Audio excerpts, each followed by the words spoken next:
Before we begin, if stories about the things we almost say, the feelings we try to bury, and the moments that quietly change us are your kind of thing, then subscribe to the channel because some stories aren't loud. They're the ones that echo long after the video ends. The words lived inside me long before they ever reached the air. They weren't dramatic. They weren't loud. But they were dangerous in the quietest way. The kind that, once spoken, rearranged everything that used to feel safe. I carried them for weeks, maybe longer, letting them sit behind my teeth, letting them grow heavier in the silence. I told myself silence was protection, that not naming a feeling could keep it from becoming real. But here's the thing about unspoken words. They don't fade. They wait. And the longer you hold them back, the louder they become inside your chest. It was late when it happened. The kind of late where buildings feel abandoned, even when they're not. We were supposed to just be finishing work. Two people staying a little later than necessary. That's all it ever looked like from the outside. But inside that almost empty space, it was never just that. He was standing near the window.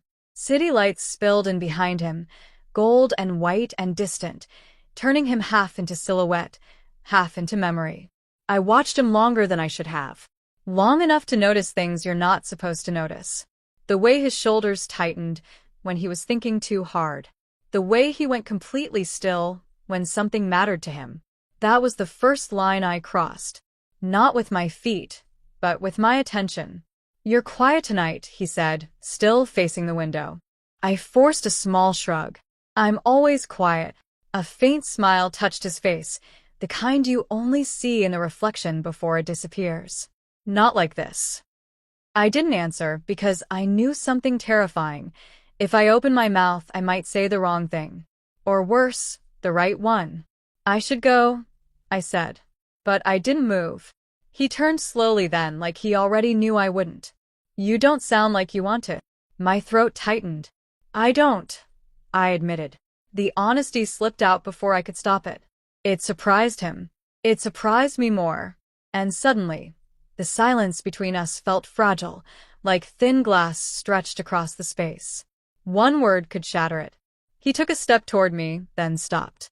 Still respecting that invisible boundary. "You know this isn't simple," he said. "I know," I whispered.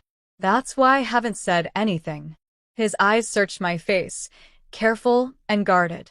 "Said what?" My heart began to pound. This was the moment. The one I had replayed 100 times in my head. Always ending the same way. Me choosing sense over truth. Me walking away. Me staying silent. "Nothing," I said quickly. He held my gaze a second longer, then nodded. "Okay. That should have been the end. That was my exit. My chance to keep everything exactly as it had been." I walked toward the door. One step, then another. Each one felt heavier than the last. By the time my fingers touched the handle, my chest ached like I was leaving something unfinished. Something honest. I almost didn't say it. But I did. I almost didn't say it. I heard myself say. He froze. The room seemed to hold its breath as he turned back toward me. "Say what?" I closed my eyes for just a second, gathering every piece of courage I had left. "That I think about you more than I should." The words landed softly, but the impact was anything but soft. When I opened my eyes, his expression had changed. The surprise faded into something deeper. Something unguarded. "You can't just say that," he murmured. "You can't say it and expect nothing to change." "I'm not expecting anything," I said. "I just didn't want to keep lying." He stopped in front of me. "Close now." Close enough that I could feel the warmth of him, but he didn't touch me. That restraint meant more than he understood. "You don't know how hard this already is," he said. He answered softly. "Because it's hard for me, too." His breath caught. And for a moment, we just stood there. Two people finally facing the truth we had both been circling for months. "This isn't allowed," he said. "I know. This could ruin things." "I know that too." "Then why say it?" I met his eyes, steady despite the fear. "Because pretending it doesn't exist hurts more." Something shifted then. Not dramatically. Not all at once. Just a subtle change, like a door inside both of us opening a fraction. I almost asked you something once, he admitted. And I didn't. What stopped you? You, he said. And the fact that I didn't trust myself to hear your answer. A strange warmth moved through me. Not victory. Not relief. Just understanding. We had been standing at the same edge this whole time, both afraid to jump. I'm not asking you to choose me, I said. I'm not asking for anything. He looked at me, really looked. That might be worse. Why? Because you said it for yourself, he replied. Not to change me. I nodded. I just needed to be honest. Once. The city lights flickered behind him.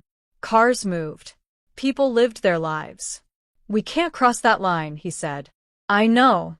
And this time I meant it. But even with space between us, the air felt alive with everything we'd finally acknowledged.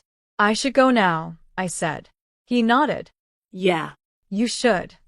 I walked toward the door again. Slower this time. Before I reached it, he spoke.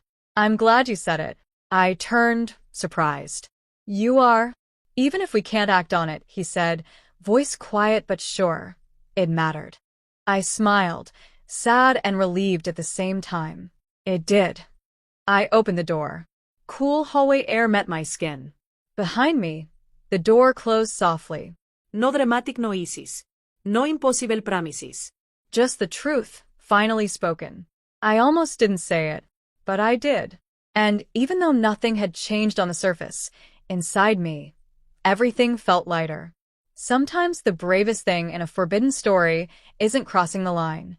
It's admitting you know exactly where it is.